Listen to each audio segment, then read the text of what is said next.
안녕하세요. 네, 오늘 이렇게 귀한 분들 앞에서 이렇게 영광스러운 시간을 갖게 됐습니다.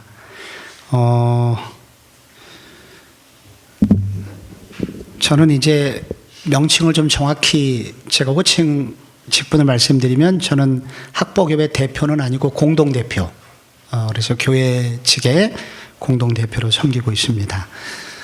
저는 그 대학 다닐 때 성균관대학교 기독학생회에서 대학을 예수님을 믿었고 인격적으로 예수님을 만난 이후에 그리고 졸업과 함께 제가 총신신학대학원을 갔는데 그 전후로 해서 5년간 성대 기독학생회 간사를 역임을 했습니다. 그리고 교회에서 청년사역자로 10년 정도 그렇게 봉사를 했습니다. 지금 제가 담임으로 섬기고 있는 우리 교회에서도 그래서 청년 사역이 매우 주요한 사역의 한 분야입니다. 제가 장년들 섬기고 있지만 제 목회의 20-30%는 청년에게 포커스가 맞춰져 있어서 장년들의 불만이 매우 큽니다. 저는 청사운 1기생 출신입니다. 그래서 제가 2001년경에 이승장 목사님께서 이 청년사역자 훈련학교를 오픈하셨을 때 제가 1기생으로 그때 이렇게 여러분들처럼 참여를 했었고 그때 받았던 교육이 지금도 제 청년사역에 굉장히 중요한 DNA로 자리 잡고 있습니다. 그 이후에 청년사역에 눈을 뜬 은혜가 저에게 청년사역뿐만 아니라 목회를 어떻게 해야 되는지에 대해서 좋은 감각을 저한테 이식을 시켜줬고 그래서 지금까지 큰 탈 없이 목회를 하고 있습니다. 그런 의미에서 제가 이번 청사운에 저도 이렇게 처음 강의를 맡게 됐는데 이런 후배님들을 만나게 된 것이 제게도 너무 가슴 떨리는 일인데 제가 지난주에 피지라는 선교지를 갑자기 일주일 동안 갔다 오는 바람에 삶이 다 깨어져 가지고 매우 지친 가운데 있어서 오늘 제가 좀 마음의 진정성, 정교함은 조금 다음에 기회가 되면 나누기로 하고 또 뒤에 분이 이제 저와 사랑하는 또 동역자가 뒤에 오십니다. 그래서 정교함보다는 제가 좀 마음을 많이 나누는 시간으로 여러분하고 시간을 좀 가졌으면 좋겠습니다. 그러니까 모든 목사의 고민은 설교죠. 매일 설교 고민입니다. 근데 우리 설교자에게 꿈이 있다면 내가 하고 있는 설교를 통해서 그 예배를 통해서 비신자가 예수 믿는 일이 있으면 좋고 그리고 이미 예수를 믿은 그들이 건강하게 변화되고 성장하는 일이 있으면 좋고 궁극적으로 그들과 함께 교회를 이루어서 하나님 나라를 이루어가는 것, 이것이 모든 설교자들의 꿈입니다.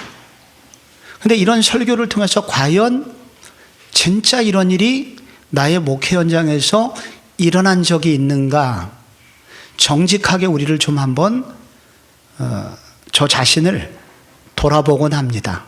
여러분도 좀 이번에 그런 시간이 됐으면 좋겠습니다. 여러분과 함께 사역을 하는 그 공동체 안에 비신자가 예수 믿는 일이 있는가? 그리고 그 신자들 안에서, 청년들 안에서 영적인 갱신과 변화와 성숙이 일어나고 있는가?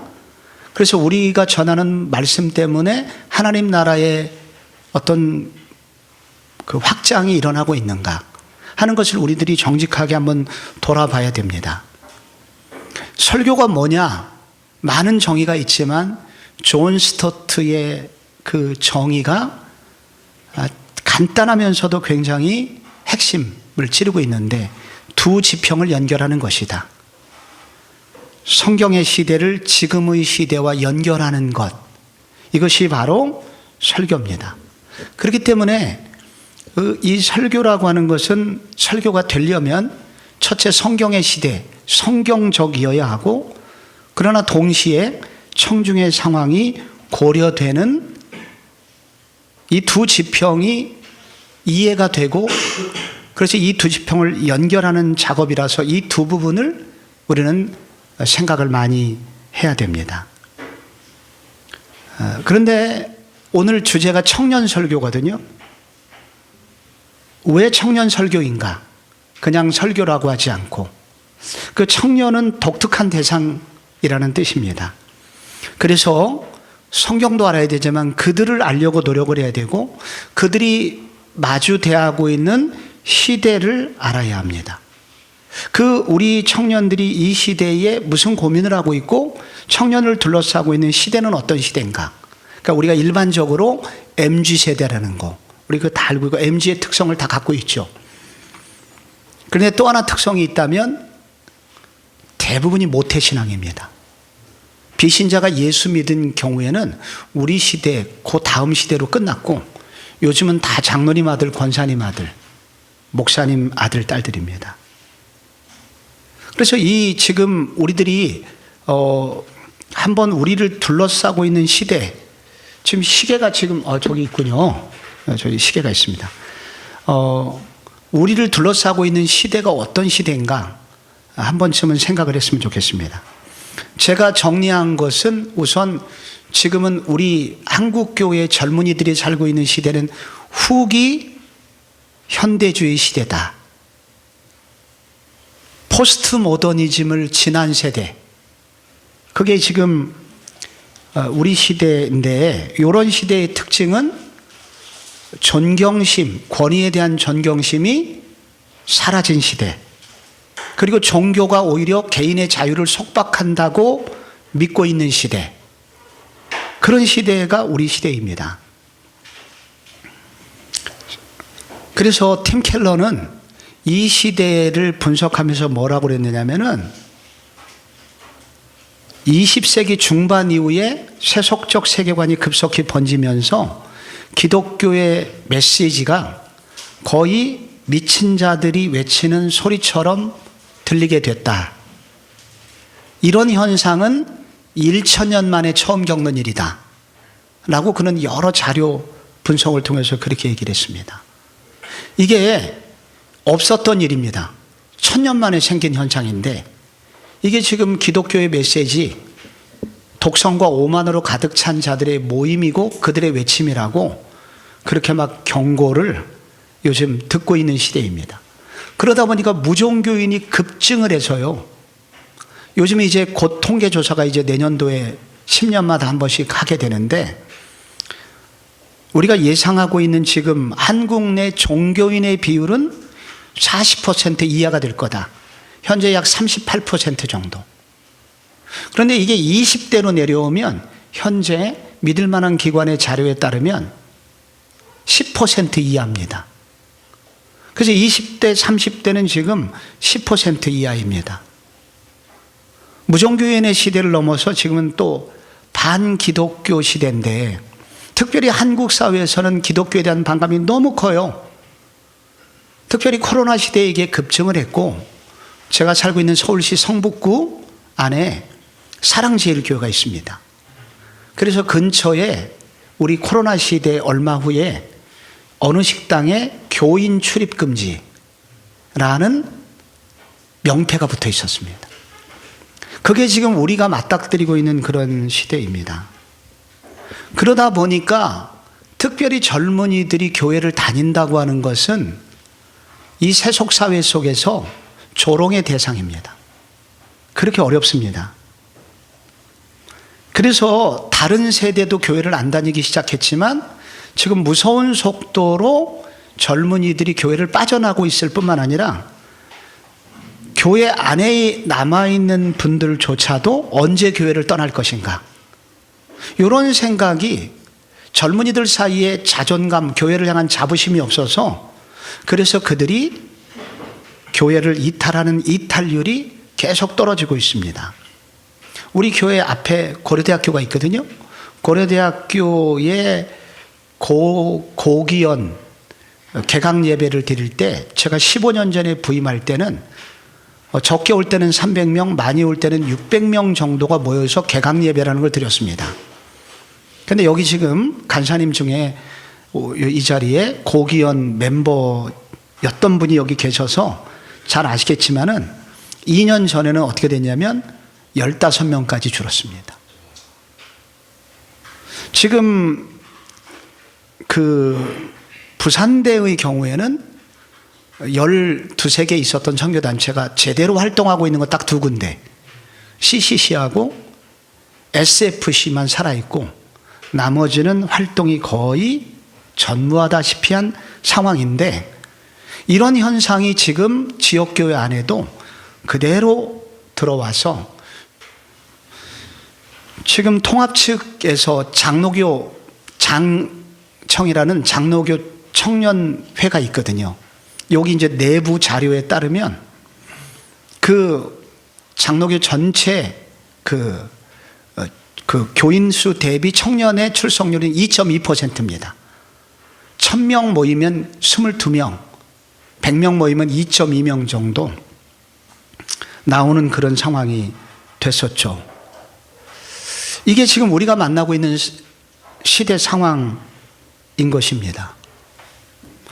그런데 이제 교회가 대부분 비신자가 예수 믿는 것은 거의 없고, 교회의 중직자들의 자녀들이 지금 교회를 다니고 있는, 전부 다 모태신앙들이 대부분을 이루고 있는데, 그 중직자들은 이미 부모 세대가 하는 모습을 그대로 담습한 종교인으로 대부분 전락되어 있다.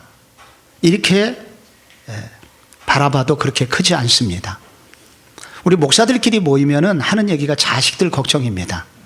목사들의 자식 중에 교회를 안 다니는 비율이 점점 늘어나고 있거든요. 미국의 그 유명한 존 파이퍼 목사님이 아들을 출교했잖아요. 이름을 밝힐 수 없는 미국의 어느 목사님의 딸은 트랜스젠더가 돼가지고 아버지를 고소를 했습니다. 이게 지금 우리가 맞이하고 있는 현실이고, 우리 한국교회가 곧 또 맞이할 현실입니다. 그래서 왜 교회가 이렇게 탄력을 잃어버리고 이렇게 어려움을 겪게 됐냐? 외부적 요인도 있지만 교회 내부의 문제가 더 컸다. 그런데 그 내부에 여러 가지 문제가 있는데 그거를 미국 교회는 잘 분석을 합니다. 한국보다 더. 그래서 톰 레인이라는 사람이 죽은 교회를 부검하다, 살아나는 교회를 해부하다라는 이 책을, 아주 얇은 책인데, 이 부검 보고서, 미국의 교회가 지금 한 해 7,000개씩 문을 닫고 있거든요. 그래서 죽은 교회를 정밀 분석을 해보니 한마디로 한 10가지 정도 그 무너진 교회의 특징이 있는데, 그 중에 가장 첫 번째가 뭐냐면 지나친 전통주의. 교회가 다 종교화되어 있고 형식화되어 있고 율법화되어 있다는 겁니다. 그런데 이게 지금 한국교회의 모습 그대로 이런 문제가 한국교회가 똑같이 안고 있습니다. 저희 교회는 60년 정도 됐습니다. 그러니까 전통이 이제 깊어져 가고 있는 교회입니다. 그런데 우리 교회가 토요일마다 전도회 별로 돌아가면서 교회 본당 청소를 합니다. 본당 1층은 좀 넓어서 여전도회 분들이 좀 인원이 많아서 여전도회가 본당 1층 청소를 하고, 본당 2층은 남전도회가 합니다. 그런데 청소하러 와가지고 계단에 떨어진 휴지는 줍지 않습니다. 왜냐하면 우리가 맡은 것은 본당 1층이지 계단은 우리 책임이 아니라는 놀라운 분할의식이 철두철미하게 그들에게 배어 있습니다. 그들이 왜 왔는지를 잘 생각하지 않고 내가 맡은 것은, 늘 해왔던 일은 본당 1층이라는 거예요. 이 전통화되어 있는 모습은 여러 부분으로도 나타나는데, 교회가 전통화되고 율법화되면 생기는 현상은 어려운 일이 생기면 절대 말하지 않습니다. 왜 말하지 않느냐면, 내가 잘못 살아서 하나님께 저주를 받았다고 다른 사람에게 낙인이 찍히기 때문입니다. 그래서 어려운 일이 생기면 더 많이 고민을 털어놔야 되는데 더 고민을 이야기하지 않는 그런 모습이 교회 안에 있습니다. 이 교회가 전통화되고 율법화되면 또 하나 나오는 게 개토화라는 게 있습니다. 이거는 뭐냐면 자기들끼리의 모임 속으로 들어가는 건데, 이게 이제 과도한 주인의식입니다. 우리 부목사님들이 정말 힘든 게 뭐냐면 각 위원회를 책임지려고 부목사님을 파송하면 그 안에 침투가 힘듭니다. 왜냐하면 거기 장로님, 안수집사님, 권사님이 이 목사님을 인정해 주지 않습니다. 교회는 우리가 지켜야 돼. 저 사람들은 곧 떠날 사람들이야. 이 과도한 주인공 의식이 교회 안에 깊이 뿌려져 내려 있는데, 이게 청년들, 리더들 속에 있습니다. 과거에 있었습니다. 그리고 그러다 보니까 우리끼리 하는 일에는 재정을 투자하지만 지역사회를 섬기는 일하고는 소통을 단절합니다.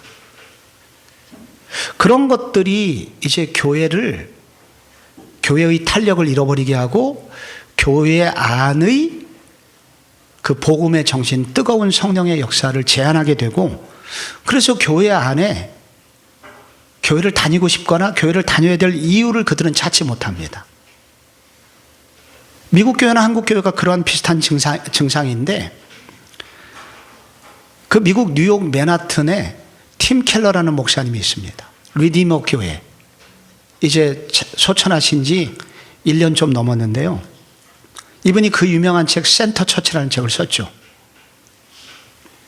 근데 이 미국의 이 후기 기독교 문화를 한때 부흥했으나 부흥이 꺼져버린 그러한 시대 속에서 이분이 1989년에 개척을 해가지고 그 교회를 가보니까 6천 명이 모이는데 대부분이 20, 30대입니다. 어떻게 이런 사람들이 여기 모이지? 그 미국 맨하튼에서? 근데 그런 것들을 요약해 놓은 책이 이제 센터 처치인데, 이분이 개인 교회만 그렇게 부흥을 꿈꾼 게 아니라 뉴욕시의 변화를 위해서 많은 교회들과 연대해 가지고 뉴욕시를 바꾸려고 노력을 했습니다. 그리고 미국 전체를, 그리고 열방에 1000개 정도의 교회를, 개척교회를 설립하는 데 도움을 주었습니다. 그래서 전 세계 교회들을 깨우려는 많은 노력을 하셨는데, 이분이 처음 뉴욕에 개척을 했을 때는 건강한, 우리가 알고 있는 개신교회를 다니는 사람들이 1%였는데 이분 은퇴할 때 2017년에 5%가 됐고, 앞으로 10년 내내 15%로 끌어올릴 수 있다.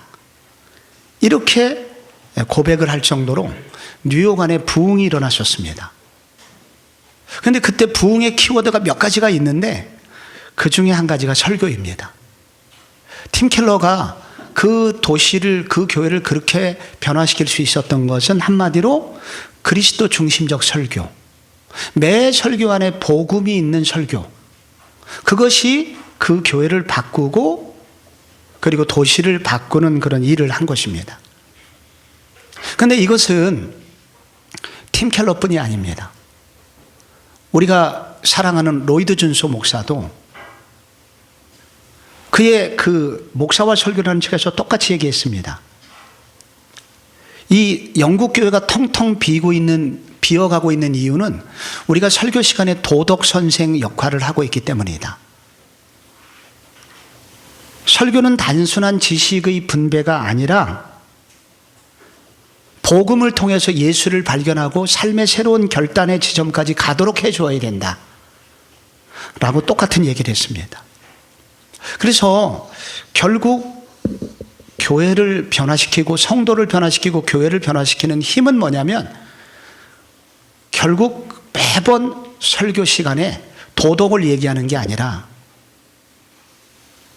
그리스도를 소개해야 되고, 그 그리스도를 성도들이 만나게 함으로써 영적인 각성과 삶의 변화까지 이어지도록 해야 된다는 것입니다. 저희 교회는 굉장히 아픈 교회였었는데 제가 부임할 때 15년 전에 부임을 했거든요. 그래서 지금 이제 제가 부임할 때 저희 교회는 1980년대 유명한 부흥사였었던 이천석 목사님이라는 1980년대 지금의 조용규 목사님이나 이찬수 목사님보다 더 유명한 목사님 있었습니다. 여러분이 모르실 수도 있는데. 근데 그분이 소천하신 이후에 교회가 너무 어려워갖고 12번 정도 교회 분열을 일으킬 정도의 싸움이 벌어졌었습니다. 싸움이 끝나고 난 후에 제가 갔을 때는 싸움을 오래 하면은 상처뿐인 분들의 그 파괴된 영성과 거친 언어가 있습니다. 그래서 어느 정도였냐면 저랑 같이 초기에 목회하던 부목사님이 목사님 내가 이러고도 계속 부목사 역할을 할 수 있을지 모르겠어요. 어느 신방을 갔는데 그렇게 신방 가면 서너 명, 네다섯 명 모이는 구역 예배에서 권사님이 모두 다 듣는 목소리로 저분은 은혜도 없는데 왜 교회에 남아있지? 이렇게 얘기를 해도 자기가 이 말이 얼마나 상처가 되는지를 인지하지 못하는 상태까지 가게 되는 겁니다. 그런데 지금은 우리 교회가 소망밖에 없다는 얘기를 듣습니다. 긴 얘기를 줄여서 하면. 그 소망의 증거로 여기 우리 교회 지금 현재 목사님이 여기 한 분 계시고 2명의 청년부 간사급 되시는 분이 이 자리에 와 있으니까 끝나고 확인을 해보면 됩니다. 근데 이런 변화의 핵심에 한 3가지 키워드가 있는데 예배와 설교, 그 다음에 소그룹, 양육, 또 하나 선교적 비전. 이 3가지를 이제 우리 변화의 키워드로 삼는데 그 중에 이제 예배와 설교 부분에서 저도 시도하게 된 것이 이 그리스도 중심적 설교입니다. 저도 예전에는 전부 다 설교를 어떻게 했냐면은 설교 잘 해놓고 그러니까 여러분 우리 이렇게 살아야 됩니다. 말씀대로 살아야 됩니다. 예수 믿는 사람이 따르게 살아요? 믿는 사람이 아닙니다. 변화가 일어나질 않았습니다. 그래서 결국 저도 도덕주의적 설교, 윤리교사로서 설교를 오랫동안 했습니다. 그런 각성을 하게 된 것이 바로 이게 팀 켈러를 만나게 되면서부터 제 설교에 복음이 없다는 것을 깨닫게 되었고, 복음이 일부 들어가 있지만 복음이 없다는 사실을 깨닫게 되었고, 그래서 이 그리스도 중심적 설교에 대해서 이제 깊은 관심을 가지게 되었습니다. 결국 우리가 이제 이론은 다 지금 빼야 되는데 시간 관계상 왜 우리가 그리스도 중심적 설교를 해야 되냐면 우선 성경이 그렇게 하라고 말씀합니다. 만약에 우리의 설교 중에 그리스도가 없다면 그건 설교가 아니라고 성경이 너무 분명히 이야기를 하고 있기 때문입니다. 여러분 여기에는 이제 다 나와 있지 않은데 제가 요한복음 5장 39절을 한번 읽어드릴게요. 한번 들어보세요. 너희가 성경에서 영생을 얻는 줄 생각하고 성경을 연구하거니와 이 성경이 곧 내게 대하여 증언하는 것이니라. 결국은 구약의 모든 내용의 핵심이 예수 그리스도라고 분명히 말을 합니다. 그리고 엠마오 제자들과 만나신 이후에 예수님이 누가복음 24장에서 모세의 율법과 선지자의 글과 시편에 대한 나를 가리켜 기록된 모든 것이 이루어져야 하리라 한 말이 이것이니라. 그래서 결국은 우리 성경이 그리스도께서 분명히 얘기한 것은 이 구약의 모든 내용과 결국 복음서의 모든 내용과 신약의 나머지도 마찬가지로 그리스도에 관한 내용이며, 그렇기 때문에 설교 안에서 그리스도가 드러나지 않는 설교는 설교일 수가 없다 라고 성경이 너무나 분명히 얘기를 합니다. 그리고 이 설교는 결국 성령의 역사가 나타나야 되는데, 성령의 역사는 언제 나타나냐? 그리스도를 선포할 때 나타난다고 바울이 분명히 얘기했습니다. 고린도전서 1장에 십자가의 도가 멸망하는 자들에게는 미련한 것이요 구원을 받는 우리에게는 하나님의 능력이라. 바울이 정말 이 상처 많고 세속화된 고린도 교인들의 마음의 기초를 완전히 뜯어고치고 싶었는데, 그렇게 하기 위해서 바울이 접근한 게 뭐냐면 십자가의 도입니다. 그래서 그리스도를 전하는 것만이 성령의 역사를 불러일으킬 수 있다고 성경이 분명히 나와 있습니다. 그래서 여러분, 그리스도를 설교하지 않는 한 설교는 아직 끝난 것이 아니다, 이렇게 말할 수가 있습니다. 그래서 그러면은 그리스도 중심적 설교라는 게 뭐냐? 그 정의가 뭐냐? 그것은 그리스도와 그의 복음을 설교하는 것이다. 그리스도를 설교하고 그분이 전한 복음을 설교하는 것이다, 이렇게 말할 수 있습니다. 그런데 이제 이렇게 그리스도를 설교하는데 더 중요한 거, 여러분께서 지금 어디를 하고 있냐면은 이 페이지 5번에 2번을 지금 하고 있습니다. 밑줄을 그어가면서 하시면은 조금 졸음은 덜 오게 됩니다. 거기 2번을 한번 같이 읽어볼까요? 시작. 그리스도 중심적 설교는 단지 그리스도를 반복해서 외치는 것이 아니라 그리스도는 누구시며 그리스도께서 구체적으로 우리를 위해서 하신 일을 드러내는 것이다. 순복음교회 목사님들의 설교를 보면 예수 얘기가 되게 많이 나옵니다. 앞에도 예수, 뒤에도 예수. 예수 얘기 많이 들어간다고 해서 그리스도 중심적 설교는 아닙니다.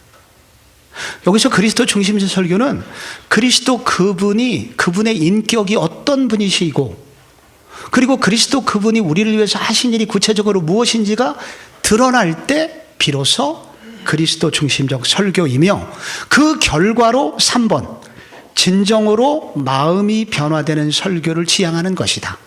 여기서 마음은 정감이라고 가로에 들어있죠. 여기서 이 조나단 에드워드가 사람의 마음을 감정과 정감으로 그렇게 구분을 했습니다. 정감이라고 하는 말은 여기서 내면의 지성과 감성과 의지, 이 모든 것을 포함한 단어거든요. 그것이 그리스도 중심적 설교다. 그래서 이 그리스도 중심적 설교는 4번에 도덕주의와 복음의 차이를 드러내고, 도덕주의는 결코 사람을 변화시킬 수 없기에 이에 제3의 길을 제시하는 것이다. 좀 이따 설명드릴 텐데 우선 한번 읽어보십시오. 도덕주의와 복음의 차이를 분명히 드러내고, 그럼 우리가 어떻게 살아야 되는지 제3의 길을 제시하는 것이 그리스도 중심적 설교다. 또 하나의 방법론을 말씀드리면, 본문의 핵심 내용, 여러분 우리가 설교를 할 때 본문을 정하잖아요. 그 본문을 에서 무슨 얘기를 하지? 이 본문이 주제가 뭐지? 거기서 메인 아이디어를 찾은 후에 이것을 성경 전체의 주제인 빅 아이디어, 그리스도께서 혹은 하나님께서 그리스도를 통해서 이루시길 원하는 그 다양한 성경의 큰 주제하고 이 메인 아이디어의 내용을 이렇게 연결하는 것, 이것을 우리는 그리스도 중심적 설교라고 할 수가 있습니다. 그래서 보통 그리스도 중심적 설교를 하면 마무리가 보통은 이렇게 됩니다. 예전에는 우리 본문을 잘 주의를 해놓고, 그렇기 때문에 여러분 이렇게 살아야 됩니다, 이렇게 안 살면 성도가 아닙니다, 이렇게 끝냈다면, 이렇게 하기보다는 마지막에 우리는 이렇게 살만한 능력이 없습니다. 그런데 이렇게 사신 분이 계십니다. 그래서 이분을 의지한다면 우리도 그렇게 살 수 있는 소망이 생깁니다. 그래서 그리스도와 함께 새로운 삶을 시작할 수 있도록 소망을 주는 유형의 설교, 이거를 그리스도 중심적 설교라고 할 수가 있습니다. 그래서 이 그리스도 중심적 설교를 잘 하려면 복음을 알아야 됩니다. 복음은 내가 복음을 믿고 있는지 아닌지를 분명히 드러내려면, 이게 참 놀라운 것이, 여기 지금 검은색이 있잖아요. 여기 흰색이 있고, 이게 흰색이라는 걸 알려면 검은색을 딱 갖다 대면 분명히 드러나는 것처럼 우리가 복음을 알아야 되는데, 복음을 알기 위해서 가장 내가 복음을 믿고 있는지 아닌지를 알려면 이 옆에다가 종교를 갖다 대면 금방 구분이 됩니다. 그래서 성경에 복음과 종교를 비교하는 얘기가 되게 많이 나오죠. 그래서 여러분, 우리가 복음이 무엇인지를 알아야 합니다. 근데 우리는 복음을 다 알고 있다고 생각해요, 이미. 그래서 여기서 이제 문제가 생기는 겁니다. 복음을 제대로 모르고 있는데 복음을 알고 있다고 착각함으로써 정말 그리스도 중심적 설교를 하지 못하게 만드는 경우가 많이 있습니다. 알아도 잘 정리해서 말할 수 있는 정리가 안 돼 있습니다. 그래서 이런 시간에 좀 정리를 해보시면 좋아요. 근데 이제 복음은 뭐냐면 성경에서 제일 중요한 건 복음이니까 굿 뉴스잖아요. 복음은 충고가 아니라 소식이다 하는 것이 복음에 있어서 굉장히 중요한 얘기입니다. 복음. 이 말은 뭐냐면은 복음은 이미 이루어진 사실이 우리한테 전해진 거예요. 그리고 이 말은 무슨 얘기냐면 우리가 무슨 노력을 해서 복음을 얻는 것이 아니라 이미 이루어진 사실이 우리 가운데 전해지기 때문에 이 복음은 결국 은혜다. 이게 불교하고 기독교의 결정적인 차이가 여기 있죠. 불교는 지성이면 감천이라고 하죠. 그렇지만 복음은 이미 그분이 이루어 놓으신 것을 받아들이는 것입니다. 이것을 설교에 한번 적용을 해볼게요. 여러분, 출애굽을 앞두고 6월절 전날 두 사람이 벌벌 떨고 있습니다. 한 사람은 내가 지금 양의 피를 문설주와 임방에 모세가 바르라고 그래서 바르긴 했지만 이거를 바른다고 그래서 오늘 밤에 무슨 일이 일어나겠어 하면서 벌벌벌 떨면서 피를 바르신 분이 있습니다. 두 번째 사람은 무슨 얘기야? 여태까지 모세의 말은 한 번도 틀린 적이 없어 하면서 용기 있게 믿음으로 딱 발랐습니다. 그날 밤에 여러분 누가 살아남았을까요? 누가 살아남았을 것 같아요? 둘 다 살아남았습니다. 두려움과 떨림으로 피를 바른 사람도 살아남았습니다. 이건 뭐냐면 복음이라고 하는 것은 내가 무엇을 나의 마음 상태가 어땠든지 간에 이루어진 사실을 받아들임으로써 얻어지는 결과입니다. 복음은 충고가 아니라 소식이다. 이게 왜 전통적인 한국교회에 이게 굉장히 중요하냐면 우리 속에 뿌리 깊게 지금 우리도 모르는 사이에 종교화되어 있는 모습이 있어요. 내가 무엇을 했기 때문에 주님이 나를 구원해 주실 거야. 이 생각이 너무 깊이 들어 있어요. 진짜 특별히 전통교회 가보니까 저분은 천국 갈 거예요. 왜냐하면 저분은 우리 교회 종탑을 세우셨거든요. 저분은 강대상 헌물을 하셨고요. 저분은 선교사님을 많이 도왔고요. 그래서 저분은 천국 갈 거예요. 이러고 있다니까요. 이거보다 좀 약하긴 하지만은 좋은 일 생기잖아요. 자식이 좋은 대학 가잖아요. 좋은 데 취직하잖아요. 그럼 뭐라 그러냐면은 저분 교회에 그렇게 헌신하더니 하나님이 갚아주셨어. 다 우리의 지금 은혜의 결과들이 다 어디에 근거를 두고 있냐면 나의 행함에 근거를 두고 있습니다. 그래서 이런 종교적인 모습을 우리가 걷어내기 위해서는 끊임없이 우리가 강조해야 되는 게 이 단순한 진리. 복음은 충고가 아니라 은혜를 끼치는 좋은 말이 아니라 소식이다. 이걸 우리는 분명히 해야 됩니다. 여기서 또 하나 복음이 뭐냐고 했을 때 복음과 복음의 결과를 혼동해서는 안 된다. 복음의 결과는 뭐냐면 착하게 사는 겁니다. 복음의 결과 착하게 사는 거예요. 근데 착하게 살면 다 복음을 믿은 사람들입니까? 아닙니다.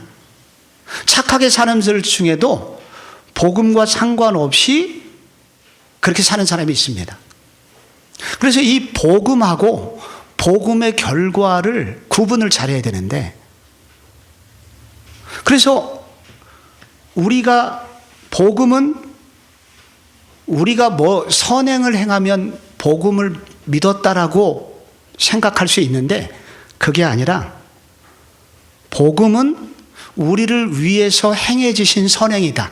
이게 무슨 말이냐면, 복음은 우리가 이루는 무엇이 아니라 우리를 위해서 이루어진 무엇이다. 이걸 성화라고 하잖아요. 성화가 우리의 신앙을 결정하는 것이 아니라 이미 십자가 예수 그리스도의 은혜가 이미 나의 신앙을 결정했다.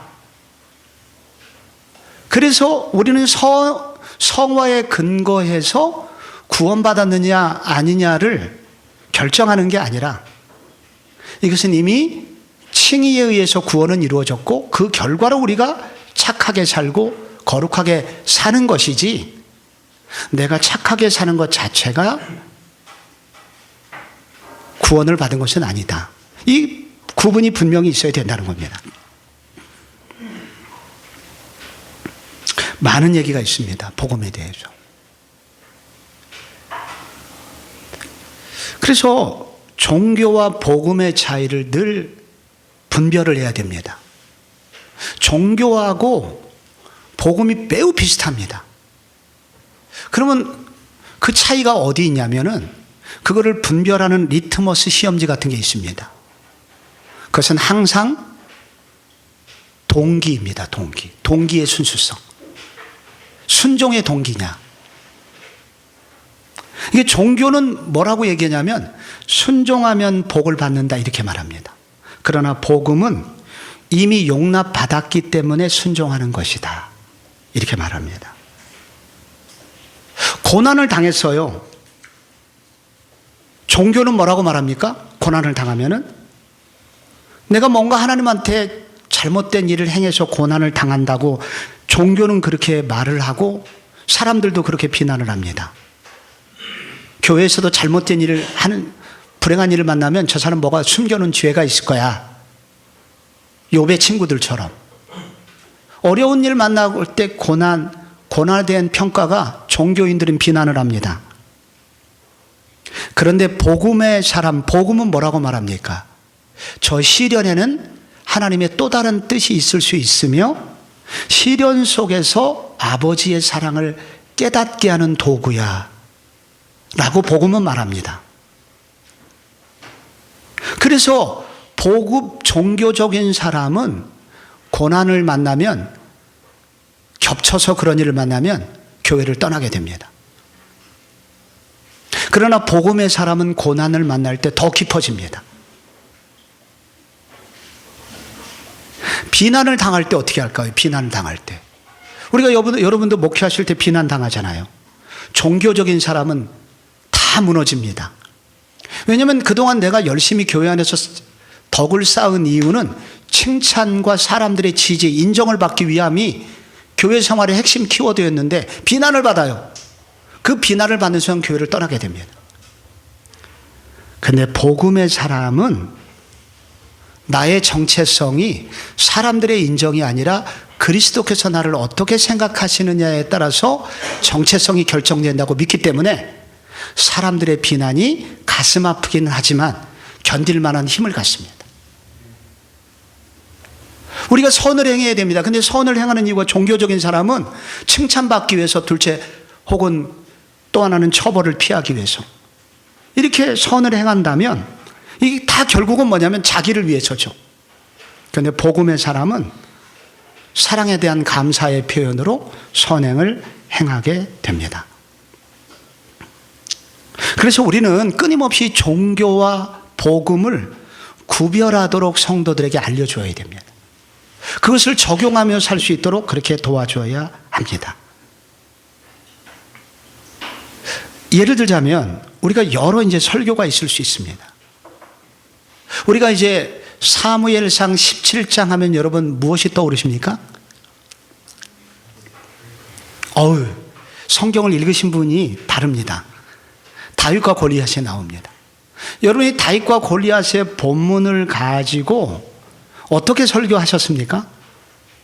일반적으로 보통 어떻게 설교하냐면, 주일학교에서는 보통 어떻게 설교하냐면 다윗처럼 용기를 가져야 합니다. 이렇게 설교합니다. 또 어떻게 설교할 수 있을까요? 이 본문 가지고 의분, 할례받지 못한 자가 거룩한 분노를 가져야 됩니다. 그리스도인은 이렇게 설교할 수 있습니다. 또 조금 여기다 진보하신 분들은 물맷돌을 준비해야 됩니다. 그리고 늘 연습을 해야 됩니다. 이게 일반적인 설교예요. 근데 여기서 이제 복음적 설교라고 하는 것은 뭐냐면은, 이스라엘이 그들 자신의 힘으로는 골리앗을 이길 수 없었다. 그런데 하나님이 이스라엘을 도와주시기 위해서 대표자를 보내주셨는데, 그는 다윗이었고 그는 가장 약한 자였다. 하나님은 약한 자를 통해서 강한 자를 이기게 해주셨다.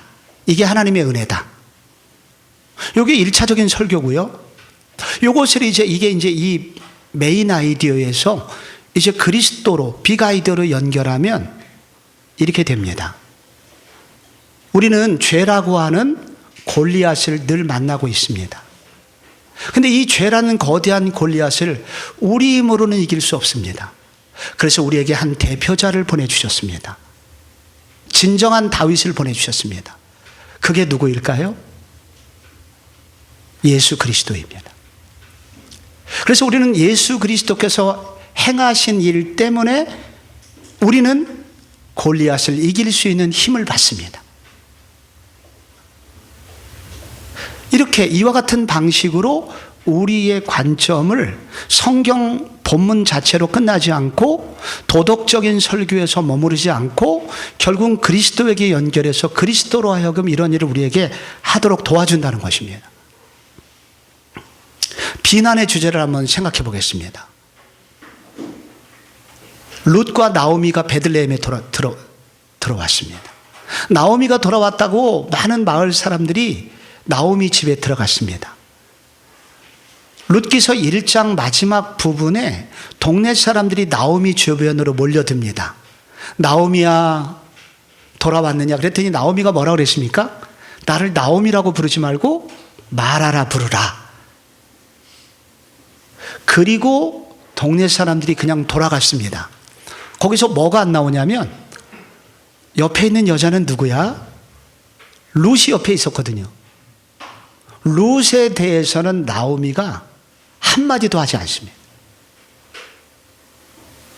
성경에 안 나옵니다. 왜 소개를 안 했을까요? 여러분, 모압으로 간 거 율법을 어겨서 두 아들 죽었습니다. 이방 여자 결혼하지 말라는 율법을 어기고 모압 여자랑 결혼을 시켰습니다. 모든 불행의 원인인 모압 며느리가 옆에 있어요. 그래가지고 이 나오미는 룻을 소개하지 않습니다. 투명 인간이 된 거예요, 룻이. 완전 무시를 당한 겁니다. 이게 비난을 당한 겁니다.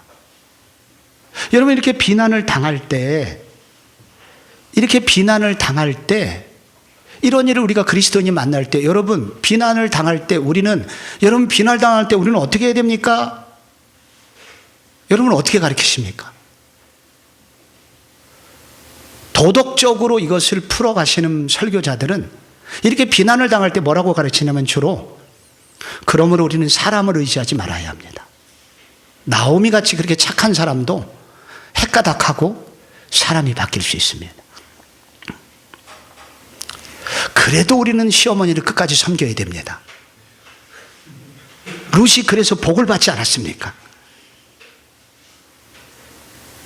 그런데 진짜 복음적 적용이 있는 이 비난의 문제를 복음으로 풀면 어떻게 되냐면은, 이제 수치를 당했는데도 룻은 곧바로 히브리 원어는 이게 다 연결이 되어 있잖아요. 장별 구분이 없고. 그렇게 비난을 당했는데 곧바로 룻은 일터로 나갑니다.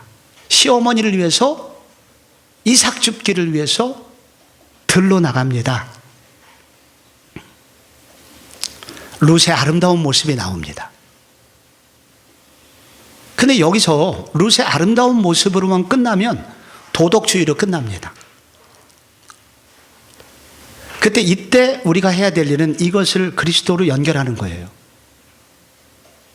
여러분, 우리가 외면을 해도 끝까지 우리 옆에 계셔서 우리를 책임져 주시는 분이 우리 가운데 있습니다.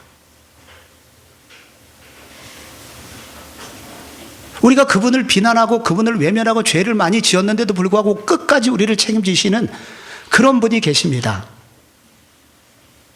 그분이 우리 옆에 있다고 성경이 말합니다. 그분이 누구 계십니까? 그리스도입니다.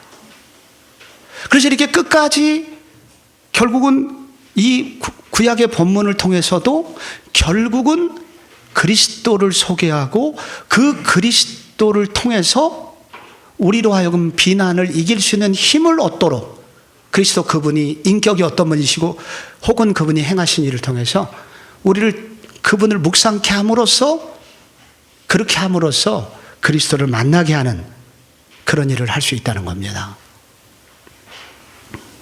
예수 믿는 사람도 낭망을 합니다. 낙심을 합니다. 우울에 빠지기도 합니다. 시편 42편이 그걸 다루고 있거든요. 여러분, 우울에 빠지고 자주 낭망하는 청년들이 청년부 목사님을 찾아옵니다.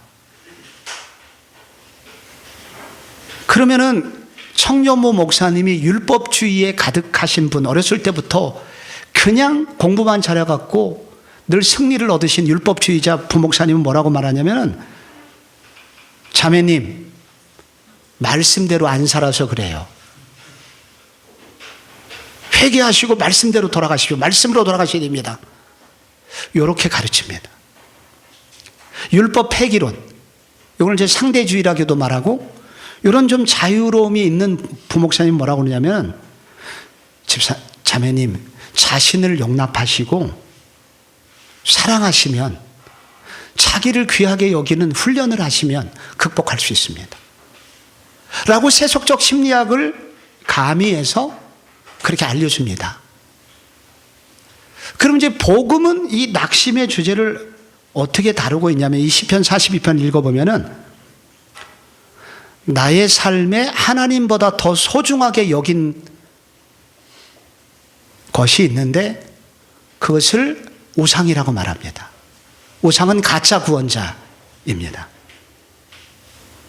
자매님이 이렇게 낙심하고 있는 이유는 그동안 가짜 구원자이신 우상인, 구원을 줄 수 없는 것에 너무 빠져 있었던 것 같습니다.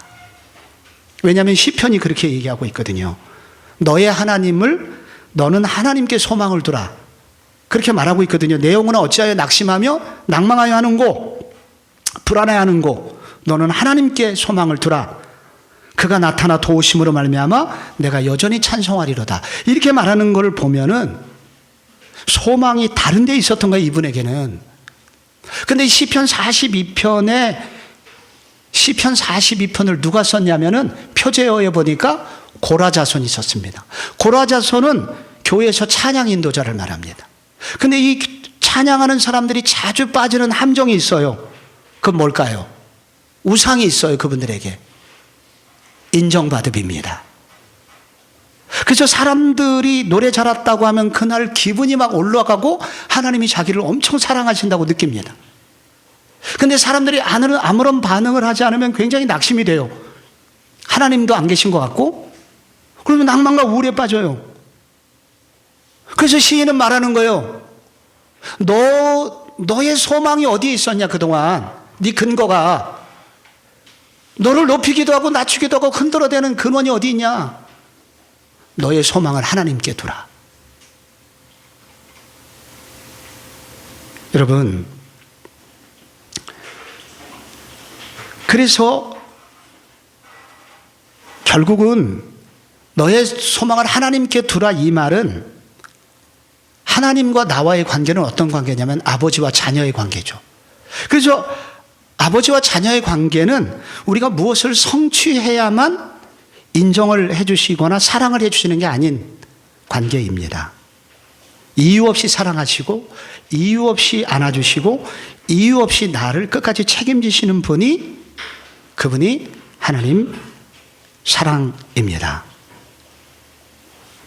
그 이유 없이 사랑해 주심의 가장 극적인 표현이 당신의 사랑하는 아들을 우리에게 보내주셨다는 겁니다.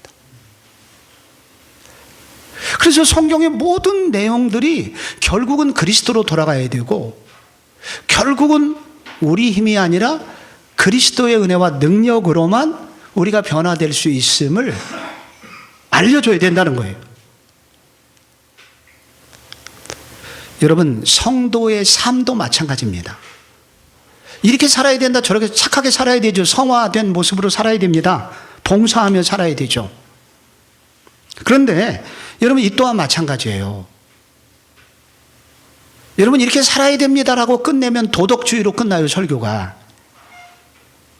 대표적인 구절이 마태복음 25장의 양과 염소의 비유예요. 여러분, 양과 염소의 비유 보면 마지막에 염소는 지옥에 갔고 양들은 천국에 갔잖아요. 근데 구분점이 뭐예요? 예수님이 병들었을 때, 헐벗었을 때, 감옥에 갔을 때 도와주었다는 거예요. 그래서 여러분, 우리도 어려운 사람 도와야 되고 감옥 간 사람들을 섬겨야 됩니다, 이렇게 가르치잖아요. 거기서 끝나면 도덕주의로 끝나요. 근데 성경을 잘 읽어보면 거기서 끝나질 않습니다, 성경은. 그래서 굉장히 중요한 게 있습니다, 거기서. 지금까지 얘기한 것은 행위 구원론이에요, 그게 우리도 모르게. 근데 여러분께서 그 구절을 읽어보시면요, 양과 염소의 결정적인 차이가 있어요, 거기에. 차이가 뭐냐면, 염소들은 자기가 했던 선행을 다 기억한다는 겁니다. 양들은 기억이 안 난다는 거예요. 내가 언제 주님 헐벗었을 때, 내가 언제 감옥 갔을 때, 나는 한 일이 없습니다. 자기가 한 일을 다 잃어버렸어요. 차이가 뭐냐면 동기의 순수성입니다. 여러분, 이미 상을 예상하고 혹은 칭찬을 예상하고 선행을 하는 사람은 다 기록에 적어 놓습니다, 체부책에. 그래갖고 내가 쟤하고 옛날에 5년 전에 밥 먹을 때 분명히 밥값을 내가 2번 냈는데, 근데 저 간사가 한 번밖에 안 사줘. 그때부터 미워하기 시작합니다. 다 기록을 해놓는 거예요. 그런데 양의 특징은 뭐냐면 기억을 못해요. 왜냐하면 보상을 바라고 한 게 아니에요. 자기도 모르게 자연스럽게 한 거예요. 그래서 여러분, 이 우리의 진정한 봉사는 어디로부터 나와야 되는 거냐? 우리가 이렇게 해야만 한다 라는 것이 아니라 우리도 모르게, 그런데 그렇게 행하신 분이 계신데, 아무런 계산 없이 하신 일이 계신데, 그분이 바로 우리 구주 예수 그리스도라는 거죠. 지금 할 얘기가 너무나 지금 많아요. 그러나 시간은 지켜야 됩니다. 여러분, 결국은 요거를 우리가 어떻게 잘할 수 있냐면은, 예를 들자면 구약에 나오는 내용 중에 그리스도 중심적 설교를 잘하려면 C번에 이야기 완성이라는 게 있습니다. 구약에 나오는 모든 이야기는 미완성이에요. 그리스도가 아직 안 나오기 때문에. 그래서 이야기를 결국은 완성시키려면 그리스도가 등장해야 됩니다. 예를 들자면 창세기 39장에서 보디발의 아내의 유혹을 이긴 요셉의 장면이 있잖아요. 여러분, 우리가 죄에서 이기려면, 그 본문을 가지고 죄에서 이기려면 어떻게 설교하십니까, 주로? 우리가 유혹을 이기기 위해서는 여러분, 죄에서 도망가야 됩니다. 이게 우리가 주로 위험 가운데서도 하나님을 신뢰해야 됩니다. 이게 이제 이렇게까지 하고 끝내면 거기서 도덕주의 설교로 끝나게 돼요. 변화가 일어나질 않아요. 그런데 거기서 끝내면 안 되고, 그런데 유혹을 물리치시고 많은 이 요셉이 당한 유혹과 비교도 할 수 없는 모든 유혹을 이기신 한 분이 계십니다. 그분이 바로 그리스도이십니다. 그분을 의지할 때 우리는 비로소, 그분과 교제할 때 비로소 우리는 유혹을 이길 수 있는 힘을 얻게 됩니다. 그래서 이 유혹을 이긴 보디발의 아내의 유혹을 이긴 요셉의 이야기는 미완성이고 결국은 그리스도로 말미암아 완성이 되는 거예요. 신약 성경도 마찬가지입니다. 거라사 광인 있잖아요. 거라사 광인이 치유가 됐잖아요. 그가 완전한 치유가 된 것이 주님이 귀신을 쫓아내줘서 귀신이 나가서 그 사람이 치유가 됐느냐? 그 거라사 광인 이야기는 그게 전부가 아닙니다. 그가 거기에 잘 읽어보시면 아주 옷이 그냥 완전히 찢어진 옷을 입고 머리는 산발을 했고 그리고 손에는 상처가 있고 쇠사슬에 묶여가지고,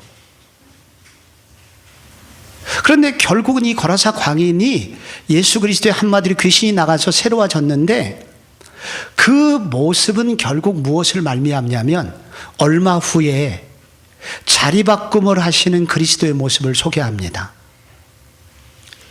그 사람 대신에 찢기시고 머리 흥크러지시고 쇠사슬에 묶이듯 잡히시고, 그래서 결국은 그 거라사 광인이 고통당했던 그 고통과 그리스도가 자리바꿈을 하심으로써 결국 그 사람이 치유가 된다는 것입니다.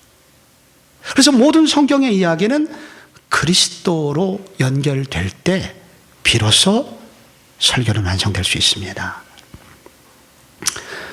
그러므로 여러분께서 한번 이 부분을 좀 관심을 더 많이 가져주시기를 소망합니다.